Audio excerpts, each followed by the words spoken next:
कर्पूरगौरं करुणावतारं संसारसारं भुजगेन्द्रहारं सदा वसन्तं हृदयारविन्दे भवानी सहितं नमामि नमामि नमामि नमामि नमामि नमामि नमामि नमामि नमामि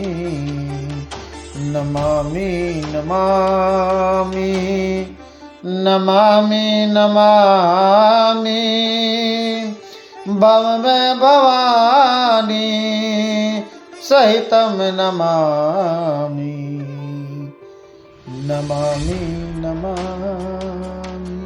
महाकालेश्वर महादेव भगवान की जय।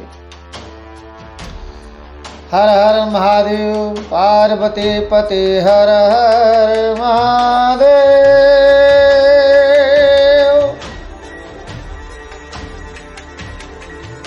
आज हम लालच के बारे में कुछ बताएंगे। लालच क्या है? हमारे जीवन में लालच का होना यानी जीवन का सबसे बड़ा कष्टमय जीवन व्यतीत होना है। लालची व्यक्ति कभी भी संतुष्ट नहीं हो सकता है। कारण उसके मन में हमेशा अत्यधिक पाने की लालसा होती है। वो भी किस भावना से? वह भी इस भावना से कि वह व्यक्ति आज इतना कमाया, कल इतना कमा ले, परसों इतना कमा ले। लालची व्यक्ति कभी भी आत्मा से तृप्त नहीं हो सकता है। लालच एक प्रकरण में लालच की कथा है कि लालच को कंट्रोल करना व्यक्ति के बस में नहीं है, क्योंकि लालची व्यक्ति तृप्त हो ही नहीं सकता है। उसको चाहे कुछ भी मिल जाए। लालची व्यक्ति अपने लिए तमाम कमाने के बावजूद भी एक आशा बनाए रखेगा कि हमारा एक कम पड़ गया। जैसे आप यह देख रहे हैं आज के समाज में कि शादी अपने बेटा का व्यक्ति करता है तो लालच में इतना लोलुप्त हो जाता है कि यह कब मिला, यह लड़की का बाप कम दिया, इतना पैसा देता, इतना होता। उसकी आत्मा कभी तृप्त होती नहीं है। इसलिए वह दहेज के कारण अपनी बहू की हत्या कर देता है। वह यह भी जानता है कि हत्या के बाद उसे दंड मिलेगा, उसको सजा होगी, जेल जाएगा, सब कुछ होगा। फिर भी उसकी भावना जो है लालच की है वह कम नहीं हो सकती। चाहे उसको चाहे जितना दे दीजिए वह खुश हो ही नहीं सकता है। अतृप्त भावना से ग्रसित व्यक्ति कभी भी अपना मन उसका शांत नहीं होगा, मन उसका भरेगा नहीं। इसलिए वह हमेशा दूसरों को देखकर कि वह इतना पा गया, वो इतना कमा लिया, संतुष्ट नहीं होगा। लालच उसके मन में भरा रहेगा। लालची व्यक्ति के बारे में एक कथा है कि एक संत कहीं अपने शिष्यों के साथ जा रहे थे तो रास्ते में उनको एक सोने का सिक्का मिला। सिक्का को लेकर उन्होंने अपने एक शिष्य को दे दिया कि ये सिक्का रखो, जो इसका पात्र होगा उसे हम दे देंगे। शिष्य उनके पीछे भी चल रहे थे, संत जी आगे चल रहे थे। रास्ते में देखे कि एक राज्य का राजा अपनी सेना को लेकर जा रहा था। उन्होंने अपने शिष्यों से कहा कि राजा से कहो कि मुनिवर मिलना चाहते। उसके शिष्य गए, राजा से हाथ जोड़कर प्रार्थना किए कि राजन, हमारे गुरुदेव आपसे मिलना चाहते हैं, कृपया आप 2 मिनट उनसे बात कर लें। राजा जब वहाँ पर रथ रुके, उतरकर मुनिवर को प्रणाम किया। मुनिवर ने आशीष देकर पूछा, राजन कहाँ जा रहे हो? राजा ने कहा कि हे गुरुदेव, हे मुनिवर, मैं बगल के राज्य पर चढ़ाई कर उसकी सीमा को जीतना चाहता हूँ। राजा ने अपने शिष्य से कहा कि ये शिष्य, तुम जो है इन्हें यह सिक्का दे दो। सोने का सिक्का संत जी ने लेकर और राजा को दिया। राजा ने देखा, अरे ये सिक्का, ये मुनिवर ये बताएं, ये सिक्का मुझे आपने क्यों दिया? ये मेरे लिए, मेरे जीवन में क्या इसका अर्थ है? मेरे यहाँ ऐसे सिक्कों का भंडार पड़ा हुआ है और आप एक सिक्का देने के लिए मुझे इतनी बड़ी मतलब काम के लिए जब मैं निकला था और आप रोक लिए मुझे। मुनि संत जो थे उन्होंने राजन से निवेदन किया कि हे राजन, इस सिक्कों की केवल तुम्हें जरूरत है, तुमसे बड़ा लोभी कोई नहीं हमको दिखा। मुझे यह सिक्का जब मिला था तो मुझे लगा कि कोई लोभी लालची या कोई इस पैसे की आवश्यकता जिसको होगी उसको दूंगा, लेकिन जब मैंने देखा कि इस पैसे की आवश्यकता ज़्यादा तुम्हें ही है तो मैंने सोचा कि यह सिक्का तुम्हें ही दे दूं। क्यों? जानते हो, यह सिक्का तुम्हारे जीवन में बहुत महत्वपूर्ण स्थान रखता है। राजा ने कहा कि मुनिवर, कृपया इसको विस्तार से बताएं, हमें कहानी न बुझाएं। मुनिवर, आप मेरा बहुत महत्वपूर्ण कार्य को रोककर मेरे साथ ऐसा भेदभावपूर्ण बात कर रहे हैं, अक्षम्य अपराध आपने किया है। संत ने कहा कि हे राजन, तुम्हारे पास इतना बड़ा साम्राज्य है, तुम इतने बड़े राज्य के राजा हो, तुम्हारी जय जयकार बोल रही है, उसके बाद भी तुम्हारे मन में इतना लालच धन की है कि तुम दूसरे राज्य पर आक्रमण करके उसे भी अपनाना चाहते हो ताकि तुम और बड़े हो जाओ। यह लोभ नहीं तो क्या है? यह लालच नहीं तो क्या है? तुम हमको समझा रहे हो कि भाई लोभी, मेरे लिए सिक्का है, जीवन में क्या है? यह सिक्का तुम्हारे लिए ही है। मैं सही व्यक्ति को सिक्का दे रहा हूं। अगर तुम्हारे पास सब कुछ है तो फिर दूसरे राज्य पर आक्रमण करने की जरूरत क्या है? उसको चैन से खाने क्यों नहीं दे रहे हो? यह बात सुनकर राजा को बहुत आघात पहुंचा। वही हाथ जोड़कर मुनि के चरणों में गिरा। हे मुनिवर, आज मुझे ज्ञान प्राप्त हो गया, मुझे ऐसा नहीं करना चाहिए था। अपने सेनापति को आदेश दिया कि सेनापति, सेना लेकर वापस प्रस्थान करो। पूरी सेना के साथ मुनि को अपने महल में राजा ले गए, उनका आदर सत्कार किए और उन्हें कहा कि मुझे, मेरी आंखें आपने खोल दी। मुनि ने कहा कि नहीं, हमको यह बताना था कि सब कुछ होते हुए भी अत्यधिक लालसा की इच्छा रखने वाला व्यक्ति ही लालची होता है। लालच की परिभाषा अपने को अपर्याप्त मात्रा में संपत्ति होने के बावजूद भी दूसरों का छीन लें, लूट लें, ग्रहण कर लें, चाहे जिस विधि से हो, उसी को लालची कहते हैं राजन। इसलिए मनुष्य को कभी भी लालच नहीं करना चाहिए। भगवान ने जितना दिया है उसको मानकर कि ये मेरे लिए बहुत है, इससे बड़ी संतुष्टि जीवन में कुछ नहीं है। लालची व्यक्ति की दुर्दशा, एक कथा आती है कि एक साधारण परिवार का लड़का पढ़ लिख कर बाहर कमाने गया।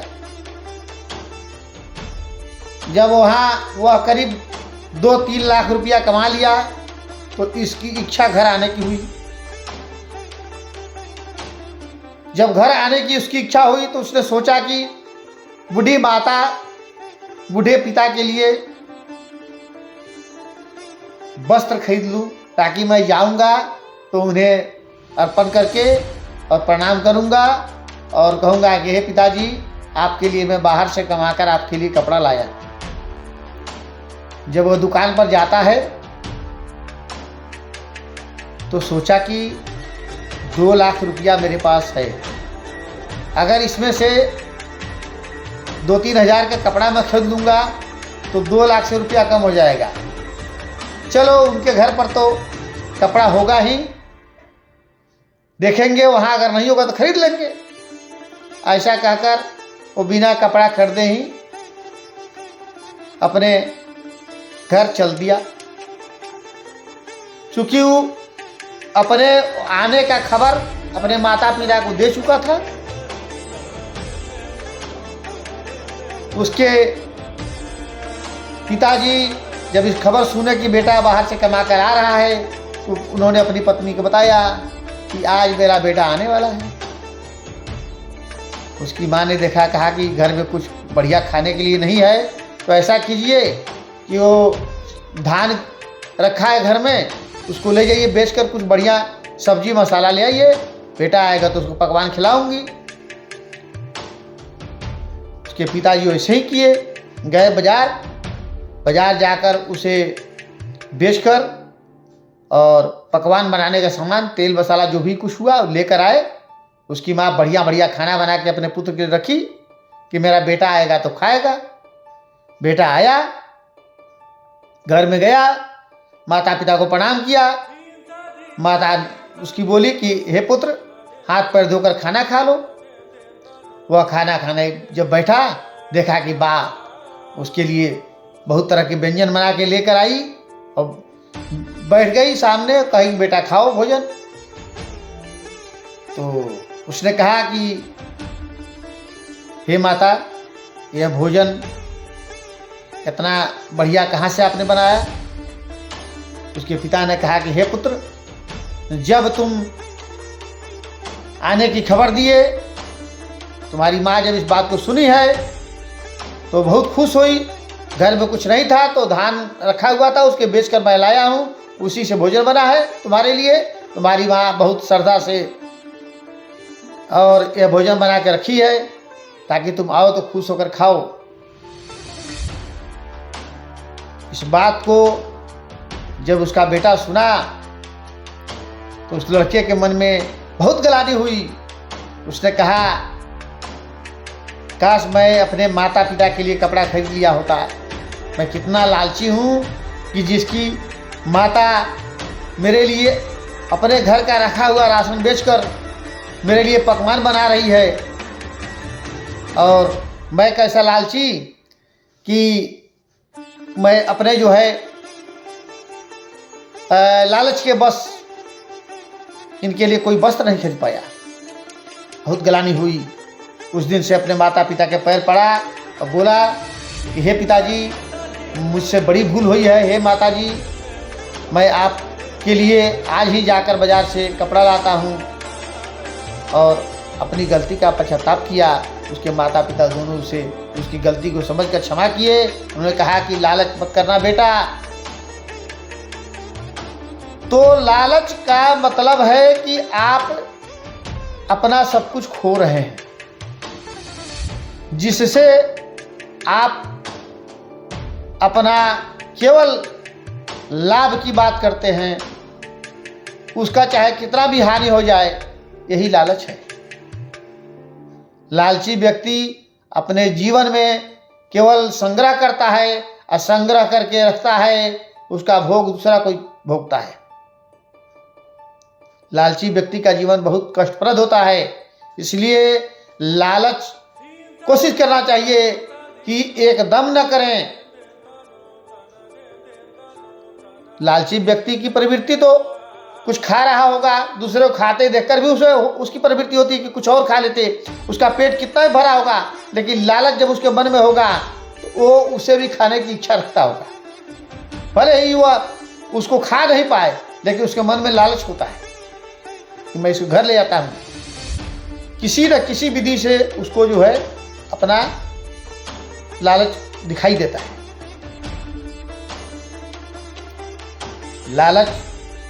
लालच की कहानी थोड़ा सा ऐतिहासिक भी है। लालच तो दुर्योधन को था कि पूरा हस्तिनापुर मेरा है। लोभ लालच के कारण ही महाभारत हुआ। वासुदेव कृष्ण ने आकर कहा था कि हे महाराज धृतराष्ट्र, आप केवल 5 ग्राम मतलब 5 गांव उन पांडवों को दे दीजिए, उतने में ही संतुष्ट रहेंगे।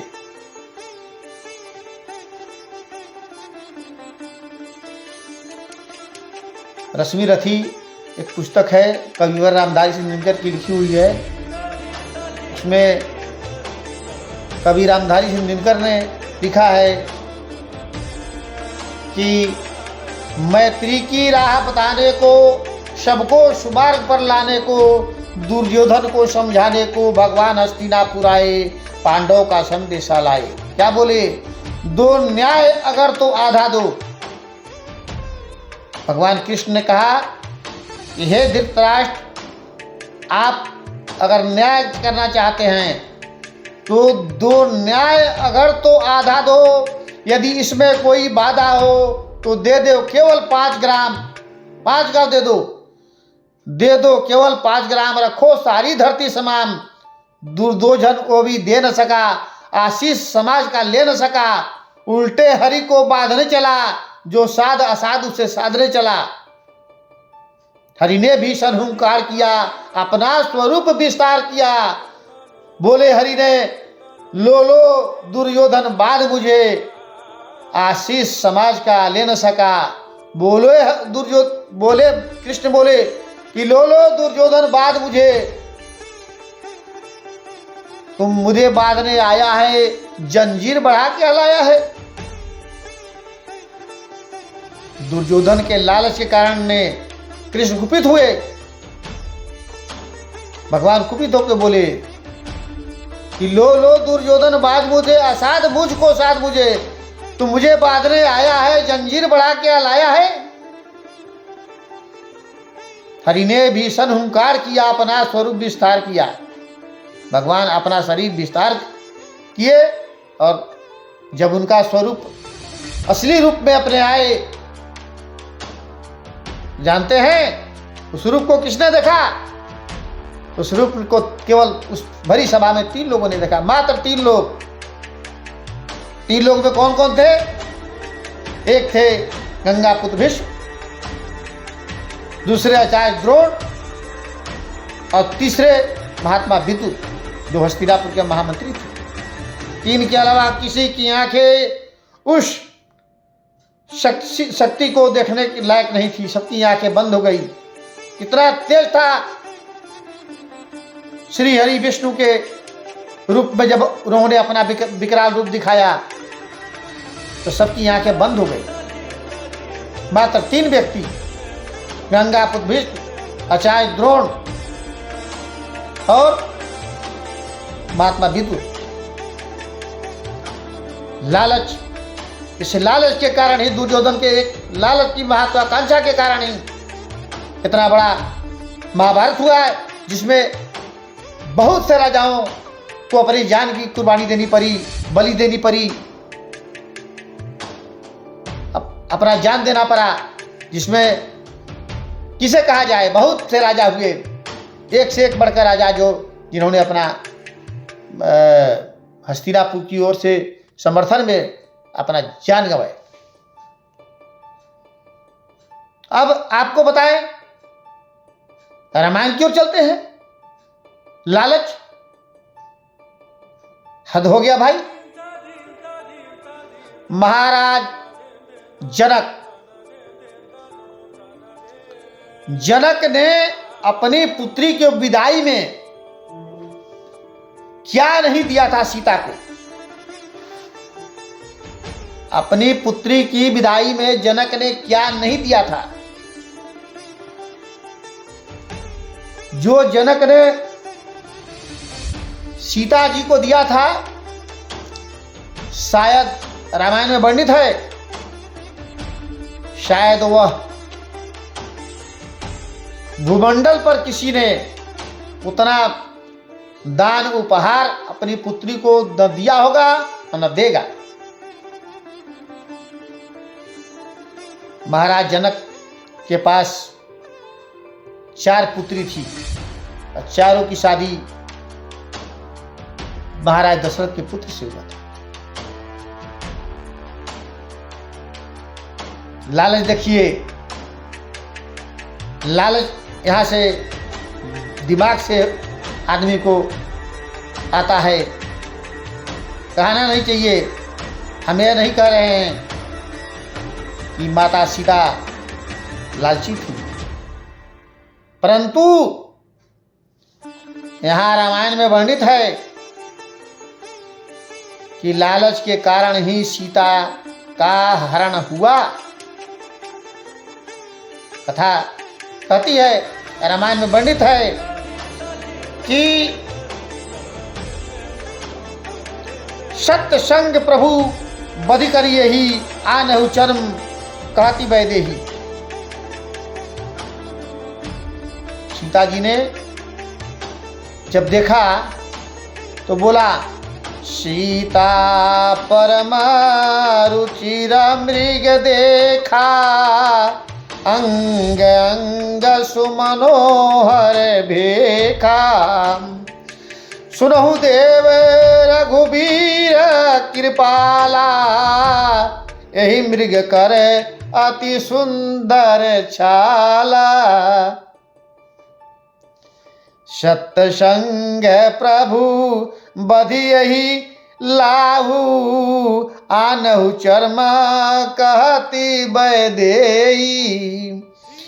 तब रघुपति जानत सब कारण, उठे हर शिशुर काजु सवारन, मृग बिलो की कटी परिकर बाधा, अकर तल चाप रुचिर सर साधा, प्रभु लक्ष्मण ही कहा समुझाई, फिर तब विपिन निशिचर बहु भाई। क्या हुआ? यह रामायण में वर्णित है कि सीता ने जब पंचवटी में सोने का मृग जो मारीच माया बनकर आया था,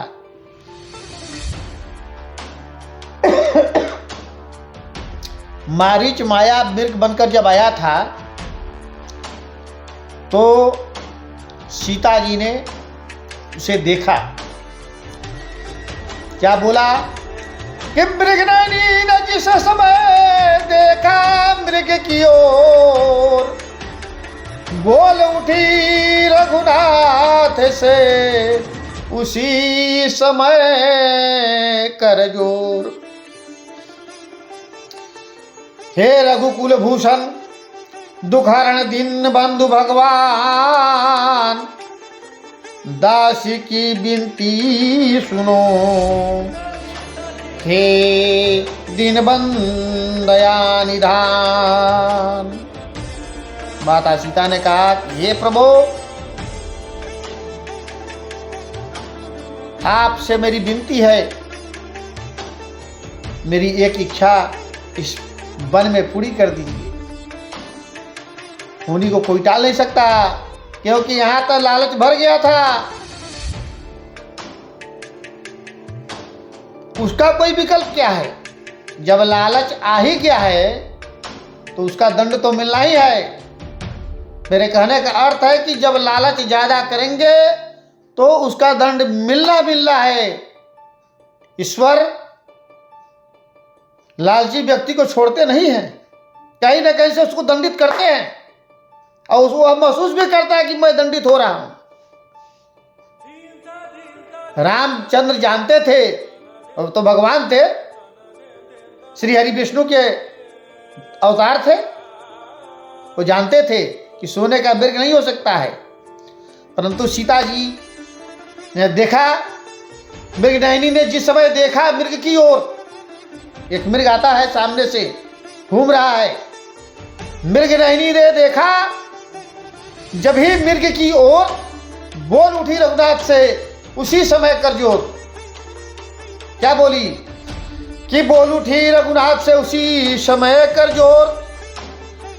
रघुकुल भूषण दुखहरण दीन बंधु भगवान, दासी की विनती सुनो स्वामी दया निधान। कि मृग ऐसा कभी देखा न सुना, जैसा यह सुघर सलोना है। मृग ऐसा कहीं देखा न सुना, जैसा यह सुघर सलोना है। देखो तो सर से पांव तलक सारा सोना ही सोना है। हे नाथ खाल लावो इसकी, हे नाथ खाल लावो इसकी, तो कुटिया की श्रृंगार होगी। सोने के मृग की मृग छाला, क्या अद्भुत यादगार होगी। हे नाथ, इस सोने के मृग का छाल मुझे चाहिए। मुझे वन में आने का, जब हम लोग अयोध्या लौटेंगे तो सोने का छाल वहां दिखाएंगे कि मृग एक सोने का हमने देखा था, और आपने उस मृग को वध करके इस छाल को लाया था। ऐसा हमने अपने पूरे जीवन में छाल देखा ही, मृग देखा ही नहीं था। मैं अपने पिता के घर भी बहुत सोना देखी थी, परंतु ऐसा मृग नहीं देखी थी जो सोने का मृग हो। भगवान जानते थे, भला कहीं संसार में हुआ स्वर्ण कुरंग। उन्होंने कहा कि हे मन ही मन कहा उन्होंने कि ऐसा कहीं संसार में हुआ स्वर्ण कुरंग, होनी होती प्रबल करती है मतिभंग। यह भगवान जानते थे। उन्होंने कहा कि ऐसा कहीं संसार में सोने का मृग नहीं होता, परंतु होनी प्रबल है। होनी प्रबल है तो मति भंग हो जाती है। बाण चढ़ाया राम ने खींच धनुष की ओर, 100 लखन को जानकी चले हिरण की ओर। राम बन गए, मृग भागता गया, राम पीछे दौड़ते गए। राम चाहते तो मृग को ही मार सकते थे। कि मृग कौन था? वो वही मृग था जिसकी कथा पीछे आपको बताई गई थी, जिसको विश्वामित्र मुनि ने अपने यज्ञ की रक्षा के लिए राम लक्ष्मण से कहकर मरवाए थे। वही मारीच था। ये तो प्रभु की लीला थी, परंतु यह लालच का ही फल था कि प्रभु मृग को मारने जा रहे हैं और इधर माया का रूप रखकर रावण सीता का हरण कर ले जा रहा है। क्या है? लालच। इसलिए लालच पर नियंत्रण रखना चाहिए, लालच कभी भी बढ़ने नहीं देना चाहिए। लोभ लालच में ही अंतर है कि लोभी व्यक्ति अपना को कंट्रोल करता है, वो इकट्ठा करके रखता है, परंतु लालची का लालच खत्म नहीं होता, उसका बढ़ता जाता है। इसलिए आप सबसे, पूरे जनमानस से, पूरे जनता से निवेदन है, भक्तों से निवेदन है, सभी लोगों से निवेदन है, जो इस कथा को श्रवण करिए और लालच को बढ़ने न दीजिए। लालची व्यक्ति का अंत क्या होता है आपने थोड़े सा शब्दों में सुना। दुर्योधन के कारण महाभारत, सीता के कारण सीता हरण। लंकापति रावण वो भी लालची थे, लालच करते थे, साम्राज्य पूरा जीतते थे। उनकी इच्छा भी लालच के कारण बढ़ती जा रही थी, तब न प्रभु को अवतार लेना पड़ा। अगर केवल लंका तक सीमित रह गए होते तो प्रभु को अवतार क्यों लेना पड़ा?